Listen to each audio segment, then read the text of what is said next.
সপ্তাহের শেষে এক বা দুদিনের জন্য তোমরা যারা কোথাও ঘুরতে যেতে চাও তাদের জন্য পশ্চিমবঙ্গের এই অফবিট ডেস্টিনেশনটা আদর্শ হতে পারে। সবার প্রথমে 15 টাকার একটা টিকিট কেটে তোমাদেরকে চলে যেতে হবে শিয়ালদার সাউথ সেকশন। তারপরে 1 ঘন্টা 20 মিনিটের ছোট্ট একটা ট্রেন জার্নি করে তোমাদেরকে চলে আসতে হবে জয়নগর মজিদপুর স্টেশনে।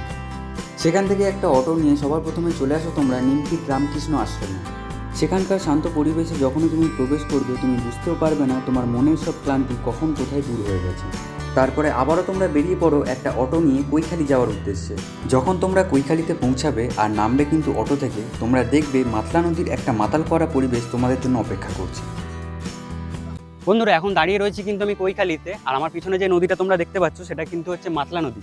আর কলকাতা থেকে তোমরা কৈখালি কী করে আসবে সেটার যে বড় ভিডিও সেটা আমার চ্যানেলে আছে, তোমরা যদি চাও দেখতে পারো সেখান থেকে। আমি ডিসক্রিপশানে দিয়ে রাখবো, প্লাস এইখানে দেওয়া থাকবে আমার ভিডিওর লিঙ্ক। আর এই মুহূর্তটা শুধু দেখো, নদীর পাশে দাঁড়িয়ে রয়েছি আর ঢেউয়ের একটা শব্দ তোমরা শুনতে পাচ্ছ, আর মনোরম পরিবেশ, শান্ত পরিবেশ। বন্ধুরা, জাস্ট দৃশ্যটা দেখো, ওইদিকে কিন্তু রয়েছে অনেকগুলো নৌকা আর এইদিকে নদীর পাড়। আর এই যে নদীটা তোমরা দেখতে পাচ্ছ এটা হচ্ছে কিন্তু মাতলা নদী। আর ওইদিকে যে জঙ্গল মতো যেটা দেখছো সেটা কিন্তু হচ্ছে ম্যানগ্রোভ অরণ্য। আর সেই দেখো দূরে দেখা যাচ্ছে কিন্তু একটা নৌকা, আর এইদিকে দেখো কত নৌকা। আর আমি এখন দাঁড়িয়ে রয়েছি কিন্তু এই নদীর একটা জেটি মতো করা আছে এখানে, ওটার মধ্যে দাঁড়িয়ে রয়েছি। এখান থেকে আমাদের একটা নৌকা আসবে, এখান থেকে আমরা সোজা চলে যাব কিন্তু কাঁটামারি বাজার।